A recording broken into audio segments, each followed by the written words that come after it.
Hello mga kabudol! Long time no budol date with Isa Dos. Tara, quick budol ride tayo sa Real Quezon. Galing nga doon sa Arco ng Infanta ay medyo mahaba-haba pa ang biyahe natin. Mga 130 minutes pa. Pero sinasabi ko sa inyo, di nyo mamamalayan ng haba ng biyahe dahil once na lumagpas kayo sa Arco na yon ay mas maganda ang view ng kalsada pababa sa Real Quezon. At andito na nga tayo sa famous coastal road ng Real Quezon. Diba? Super worth it ng biyahe. At magpapark nga lang kami dyan sa gilid para namnamin ng view at syempre para mapagpahinga din sa gilid. On a budget date nga pala kami today. Kaya may baon nga lang kami merienda at kakainin na namin dito habang ine-enjoy ang coastal view at ang tunog ng hampas ng dagat.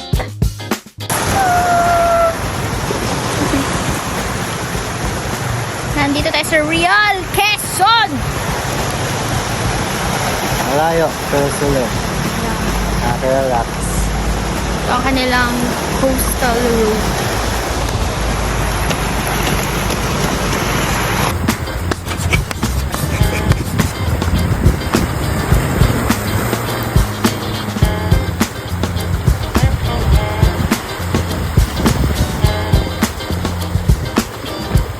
After na namin kumain at magpahinga ay diniretso na namin itong kalsada para hanapin ang signage ng Real.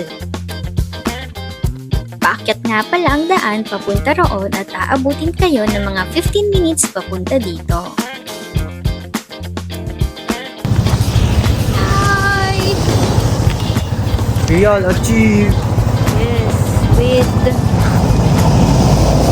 dagat. View ng dagat.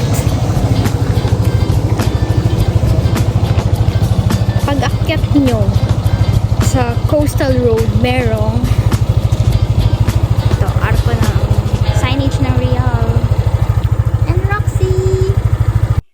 At natapos na kami mag-picture-picture dun sa arko. Syempre, di kompleto ang ating Quezon ride kung hindi tayo magsiswimming. Kaya tara, balik na tayo sa Marilaki Highway para puntahan ang Agos River. At andito na nga tayo sa Agos River to have a little refreshment sa ating mahabang biyahe. Nagbayad nga kami ng 50 pesos para sa motorcycle parking at nag-avail kami ng cottage for 500 pesos.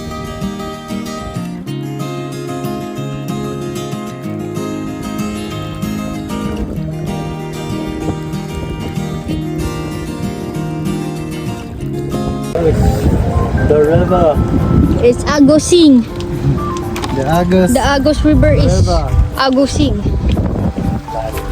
Lalim oh. Pag kayong nalangoy dun guys oh, grabe yung Agos oh. Kita nyo yan, ang lakas, di ba? Take cottages nila. It's nice, di ba? Solo. Bawal dito. Bawal.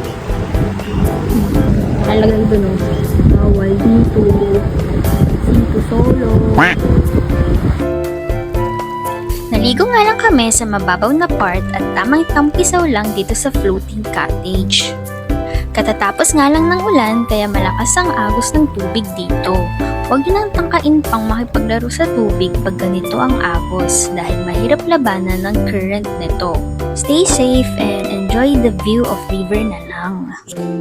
Nagutom nga kami after maligo sa Agos River at bigla kaming nag-crave ng sabaw. Dito nga kami napadpad sa Esperanza. 195 na itong Lomi Batangas overload nila at good for 5 person na nga ito. Pero naubos namin tong dalawa. Pero hindi naman halatang gutom kami. Sakto lang. At dito na nga nagtatapos ang ating quick ride sa Quezon.